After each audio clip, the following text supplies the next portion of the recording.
그래서 오늘 말씀 에베소서 1장 7절부터 10절 말씀을 통해서 오늘 말씀을 전하고자 합니다. 강해 말씀이라는 건 들어보셨죠?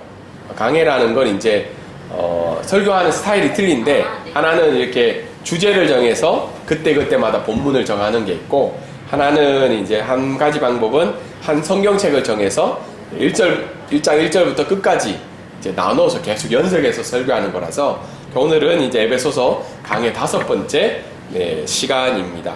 그래서 1절부터 7절까지, 10절까지 말씀을 우리가 살펴보고자 하는데요.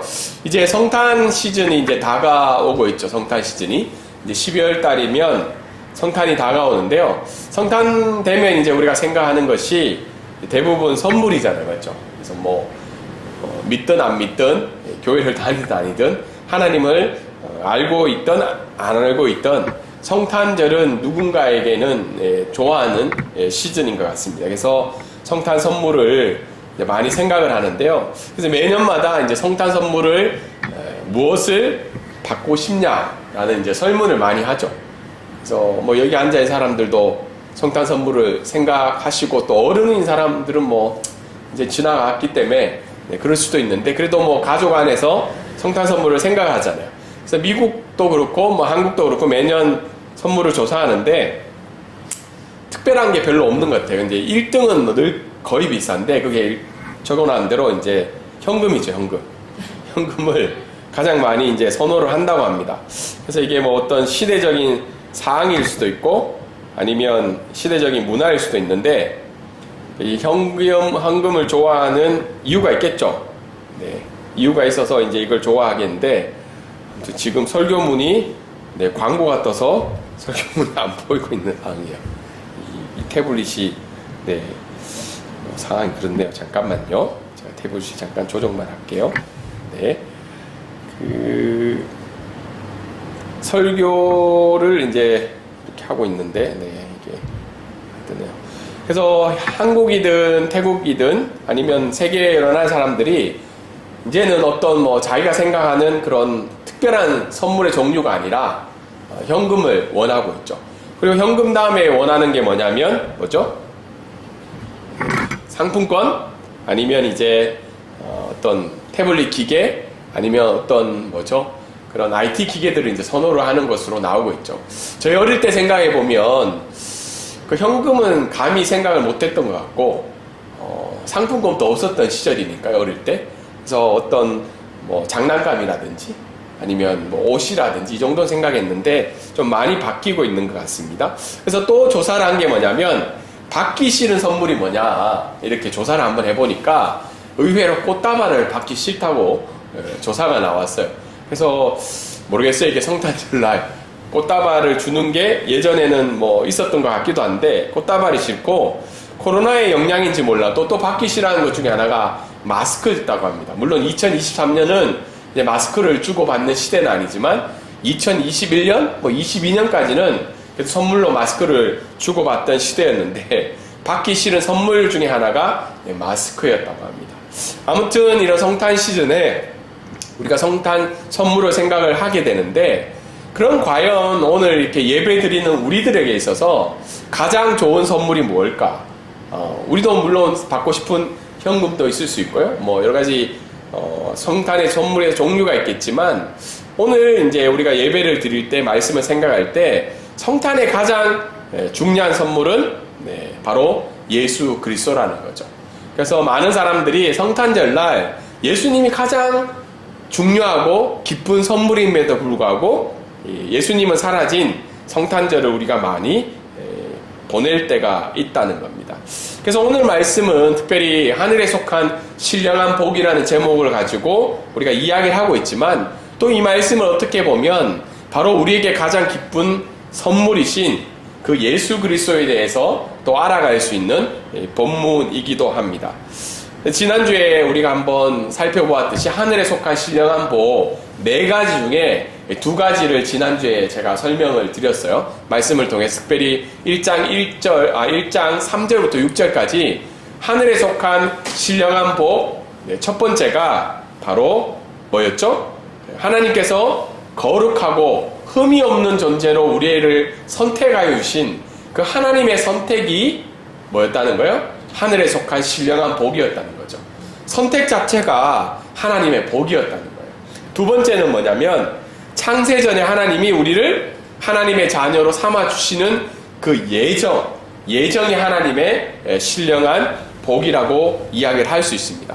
하나님이 왜 우리를 예정하셨냐면 그냥 우리를 잘 먹고 잘 살기 위해서 예정해 주신 것이 아니라 우리가 어떻게 해요? 죄인의 신분이었고 하나님의 적대자로 살아갔던 그 죄인의 모습에서 하나님의 자녀, 이 양자로 삼아주신 것이 하나님의 신령한 복이었다고 지난주에 말씀을 드렸습니다. 계속해서 이 하늘에 속한 신령한 복, 이 세 번째와 네 번째 말씀을 오늘 말씀을 통해서 잠시 살펴보고자 합니다. 세 번째, 이 하늘에 속한 신령한 세 번째 복은 바로 뭐라는 거예요? 예수 그리스도의 구속. 예수 그리스도의 구속이 바로 신령한 복이라는 겁니다. 7절에 제가 말씀을 한번 읽어드리면 이렇게 나와 있습니다. 우리는 그리스도 안에서 그의 은혜의 풍성함을 따라 그의 피로 말미암아 속량 곧 제사함을 받았느니라 라고 이야기하는데요. 물론 구속이라는 말이 잘 이해가 안 될 수 있어요. 요즘 뭐 정치권에 보면 구속을 많이 시키잖아요. 그래서 구속이라는 게 좀 부정적인 말로 다가올 수도 있는데 이 원래 구속이라는 말은 다른 말로 이야기하면 죄사함을 받았다는 말이에요. 죄사함. 예수님의 피로 말미암아 우리가 죄사함을 받았다라는 뜻입니다. 이 구속이라는 헬라어의 뜻은 제가 적어놓기도 했는데요. 몸값을 지불하고 전쟁, 포로나 노예를 해방하는 게 바로 구속이라는 거예요. 그냥 풀어주는 게 아니라 그 몸값을 꼭 치러야 되는 거죠. 지금 이스라엘과 이 하마스 사이에 전쟁을 하고 있잖아요. 그래서 전쟁의 포로를 어떻게 해요? 풀어줄 때 그냥 기쁜 마음으로 풀어주나요? 아니죠. 꼭 몸값을 책정을 하죠.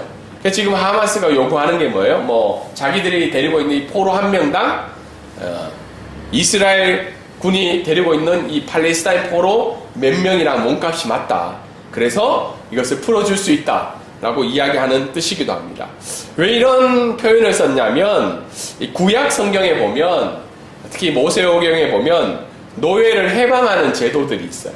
이때 노예를 해방시켜 주려면 뭐를 지불해야 될까요? 노예의 몸값을 지불을 해야지 그 노예가 자유의 신분으로 갑니다. 그래서 성경에 이런 표현들이 구속, 그 다음에 제사함, 또 다른 표현로는 속전이라는 말을 써요. 속전. 네. 속전이라는 말도 있고, 그 다음에 대속물이라는 단어로 쓰기도 합니다. 그렇기 때문에 예수님이 우리를 구속하셨다라는 말은 뭐죠? 예수님이 우리를 구속하셨다는 말은 죄인인 우리를 구속하기 위해서 예수님의 피로 어떻게 해요? 우리의 죄값을 지불했다는 거죠.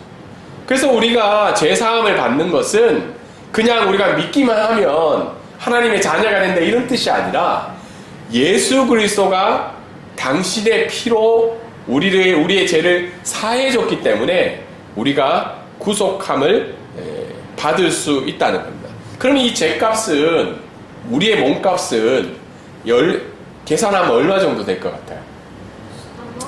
3억. 네.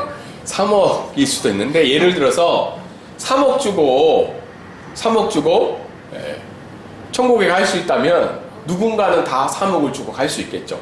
오늘 아침에 저희 아들이 보는 유튜브를 봤어요. 유튜브를 보니까 이런 내용이 나왔어요. 어떤 사람이 천국에 대해서 이렇게 광고를 하고 호객행위를 하는 거예요. 당신 천국에 가는 준비가 되어 있냐? 지금 천국에 가면 모든 것을 다 할 수 있다. 그래서 지금 사인을 하고 그 어떤 기계에 들어가면 내가 천국에 보내줄 수 있다.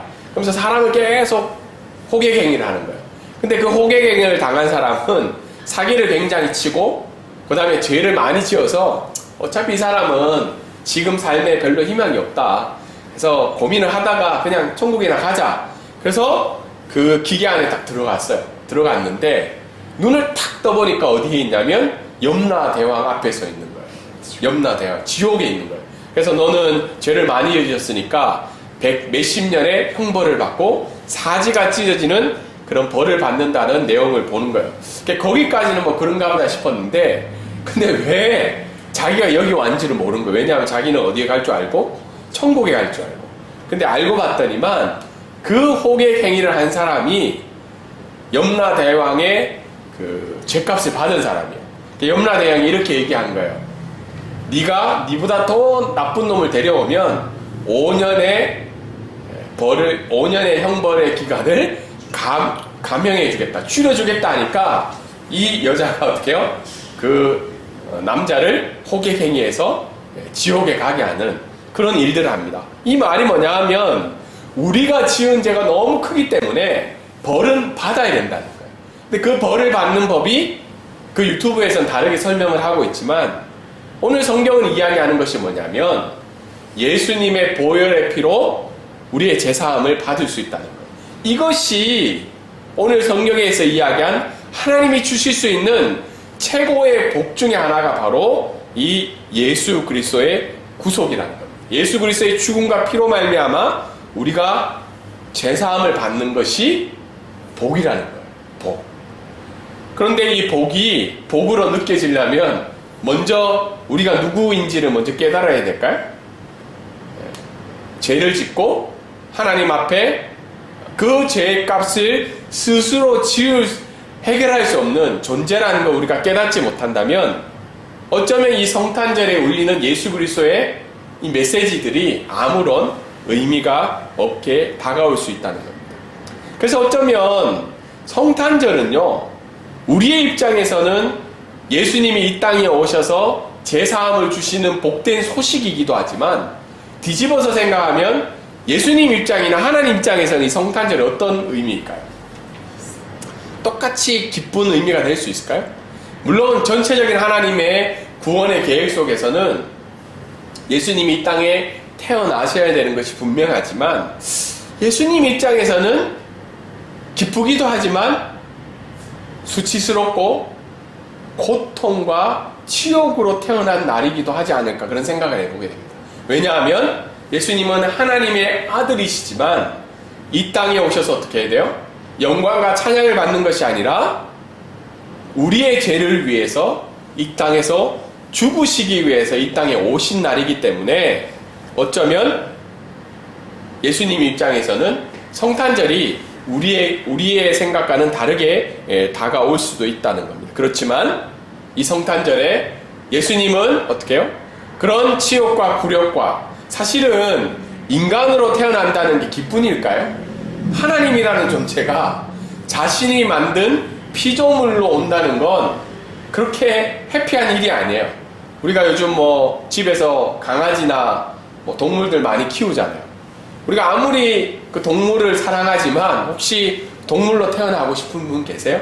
동물이랑 의사소통을 하고 싶고 동물이랑 이야기하고 싶고 동물이랑 교제를 하기 위해서 고양이나 개로 태어나고 싶은 사람은 많진 않을 거예요. 근데 이 하나님은 어떻게 해요? 하나님의 아들인 예수님이 인간의 몸으로 이 땅에 오셨고 그 죄와 우리의 죄의 노예의 값을 지불하기 위해서 오신 날이 바로 성탄절이라는 거예요. 그래서 이 예수님의 구속은 우리에게 있어서 복이 된다는 사실입니다. 근데 이 세상에 참 많은 종교들이 있어요. 뭐 우리가 믿고 있는 기독교뿐만 아니라 참 많은 종교들이 있는데 이런 자신의 죄를 해결하고 신에게 도달하는 방법들은 각자의 종교들이 다 있어요. 어떻게 하면 신에 도달할 수 있고 내가 가지고 있는 이 죄의 문제를 해결할 수 있다. 그런데 기독교를 제외한 모든 대부분의 종교는 어떻게 해요? 자기가 해결을 해야 돼요. 자기 스스로 어떤 고행을 한다든지 그 종교가 만든 법을 열심히 따랐을 때 그것을 해결할 수 있지만 우리가 믿고 있는 이 기독교는 어떻게 해요? 전제가 뭐예요? 너 스스로는 이 죄의 문제를 해결할 수 없다는 거예요. 우리가 오늘 하루만 지켜봐도 어때요? 오늘 하루 지켜봤는데 아니면 일주일에 지나온 삶을 살아봤을 때 우리가 완벽한 존재인가요? 아니죠. 뭐 오늘 우리 가족도 이렇게 많지만 저희 가족은 때로는 전쟁이 자주 일어나요. 뭐 아빠, 엄마로부터 시작해서 우리 삼남매끼리 늘 갚아주려는 조그만 손해를 보면 감정이 기분이 나쁘면 어떻게 해요? 갚아주려는 문화들이 뭐 아빠를 표현해서 부모를 시작해서 자녀들에게까지 늘 일어나는 문제들이죠. 그러니까 그것만 보더라도 우리는 우리 스스로 제 문제를 해결할 수가 없다는 겁니다. 그런데 오늘 하나님의 말씀은 뭐예요? 그런 죄의 문제를 해결할 수 없고 하나님께로 나아갈 수 없는 너희들을 위해서 하나님께서 준비하신 하늘에 속한 신령한 최고의 복이 뭐라는 거예요? 그것이 바로 예수 그리스도의 구속이라고 오늘 성경은 이야기를 하고 있습니다. 그래서 성탄절의 가장 기쁜 소식, 가장 귀한 선물은 물론 돈이 될 수도 있고 여러 가지 기계들이 될 수도 있고 상품권이 될 수도 있지만 더 중요한 인생의 최고의 선물은 바로 예수 그리스도의 이 땅에 오신 소식이라는 겁니다. 두 번째 오늘 말씀을 통해서 알 수 있는 것은 하늘에 속한 신령한 네 번째 복은 바로 예수 그리스도를 통해서 하나님의 이 비밀을 알 수 있도록 만드는 게 네 번째 복이라는 겁니다. 그러니까 하나님의 그 놀라운 뜻이 그게 비밀인데 그거를 누구에게 알려줬다는 거예요? 우리에게 알려주셨기 때문에 이것이 복이라는 겁니다. 사실 우리가 비밀은 다 가지고 계시죠? 비밀. 뭐 혹시 혼자만의 비밀이 많으신 분도 계시고 또 어떤 분은 그 비밀을 참지 못해서 어떻게 해요? 늘 주변 사람들에게 알려준 사람도 있죠. 근데 비밀을 보통 알려줄 때 어떤 사람에게 알려줘요? 비밀을 알려줄 때. 야, 보통 우리 얘기할 때 이런 얘기 많이 하죠. 이거 꼭 너만 알고 있으라고. 근데 사실 너만 알고 있으라는 게 거의 잘 안 되죠. 뭐 한번 얘기하면 다 알게 되는 일인데 비밀은 특별한 사람에게만 알려주는 게 비밀이죠. 그리고 그 비밀을 알게 된 사람은 어때요? 기분이 관계가 내가 좀 괜찮구나. 남들이 알지 못한 내가 비밀을 가지고 있죠. 그래서 하나님의 뜻의 비밀을 알게 되는 것 자체가 오늘 성경은 뭐라는 거예요? 복이라고 이야기를 하고 있습니다. 왜냐하면 하나님의 그 뜻의 비밀을 아무나에게 알려주겠어요? 아니죠. 오늘 에베소서 말씀 1장 1절과 2절로 돌아가면 하나님께서 누구에게만 하나님의 은혜와 사랑을 베풀어 주신다고 이야기했나요? 하나님의 자녀된 사람, 특별히 성도라고 불리는 예수 그리스도 앞에 신실한 자라고 불리는 하나님의 자녀들에게만 이 비밀을 알려주신다고 이야기를 하고 있습니다. 근데 그 비밀의 내용이 뭐죠? 그 비밀의 내용이 10절에 나와 있는데요. 제가 한번 다시 읽도록 하겠습니다. 하늘에 있는 것이나 땅에 있는 것이 다 그리스도 안에서 통일되게 하려 하심이라. 통일, 이건 남북 통일도 아니고 이게 무슨 통일을 하는 거지? 이런 뜻을 할 수 있는데요. 여러분, 우리가 한번 하나님이 천지를 창조하셨을 때로 한번 뒤돌아가 볼게요. 하나님이 천지를 창조하셨을 때 특별히 에덴 동산에서 어떤 일들이 있나요? 에덴 동산에서 어떤 일들이 일어났나요? 네, 하나님께서 모든 것을 완벽하게 질서와 조화 있게 만드셨죠. 만드셨는데 아담과 하와가 어떻게 해요? 죄를 지음으로 말미암아 그냥 인간이 타락했다는 것이 아니라 하나님이 만드신 이 창조의 질서들이 다 망가져 버린 거예요. 그래서 사람과 사람 관계도 망가져 버리고 하나님과 사람과 관계도 망가져 버리고 자연과 자연과의 관계도 망가져 버린 거예요. 그래서 우리가 가끔 보면 어때요? 태풍이나 지진이나 여러 가지 자연재해들이 만든 이것이 인간의 죄로 말미암아 생긴 죄의 결과물이기도 합니다. 성경은 그렇게 얘기하고 있죠. 로마서 8장 말씀에 보면 구원을 기다리는 것이 인간뿐만 아니라 하나님이 만드신 모든 피조물들도 다시 한 번 더 구원을 기다리고 있다고 이야기합니다. 왜 기다리고 있나요? 다시 하나님께로 회복되기 위해서이죠. 그래서 사실 창조의 때는요, 이 땅에는 분열이 없었고 다툼이 없었고 시기와 질투가 없었고 전쟁이 없었어요. 그리고 환경 오염으로 말미암아 고통받는 일들이 없었다는 겁니다. 그런데 오늘 10절에 보면 예수님께서 이 땅에 오셔서 우리를 구원하시고 특별히 마지막 때에 다시 이 땅에 오실 때에는 그 하나님이 창조하신 그 모든 피조물들이 어떻게 된다는 거예요?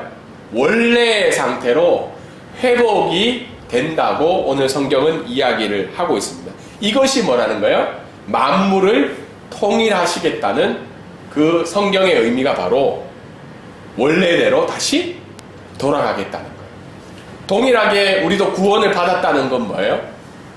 그냥 내가 천국 갔다는 게 아니고 원래 하나님의 자녀로 지음을 받았던 그 상태로 돌아가는 게 구원의 의미라고 성경은 이야기를 하고 있습니다. 그래서 어떻게 보면 9절에 보면 이렇게 나와 있죠. 그 뜻의 비밀을 우리에게 알리신 것이요 그의 기뻐하심을 따라 그리스도 안에서 때가 찬 경륜을 위하여 예정하신 것이니. 그러니까 하나님께서 이 모든 것을 다 회복시키시겠다는 계획은 오늘날 갑자기 생겨난 것이 아니라 인간의 타락 이후에 예수 그리스도를 통해서 이 땅을 다시 회복시키시겠다는 그 하나님의 놀라운 계획들이 언제 마무리가 된다는 거예요? 예수님이 다시 이 땅에 다시 오시는 그 마지막 날에 이런 계획들이 마무리가 되어진다고 이야기를 하고 있습니다. 그래서 오늘 읽은 이 만물을 통일시키겠다는 하나님의 이 놀라운 지혜의 비밀은요, 이 하나님의 구원의 계획은 분명하게 얘기하는 것이 해피엔딩이라는 거예요. 그 마지막 날에 오면 너희가 지금 겪고 있는 분열과 다툼과 시기와 질투와 전쟁과 환경오염과 우리가 겪고 있는 인간의 모든 이 피조물들의 어려움들이 그날에는 다시 회복이 되고 있다는 겁니다. 그래서 우리가 창조의 때를 돌아가면 어때요? 모든 것이 회복이 되고 우리 안에 참된 기쁨이 다가온다는 거예요. 해피엔딩이라서 좋지 않나요? 성경은 분명하게 마지막 날에는 해피엔딩이라고 이야기를 하고 있습니다. 근데 지금 우리가 살고 있는 이 세상은 좀 어떤가요? 아직도 이 두 전쟁이 끝나지 않죠. 우크라이나 러시아 전쟁 언제 끝날 것 같아요? 아마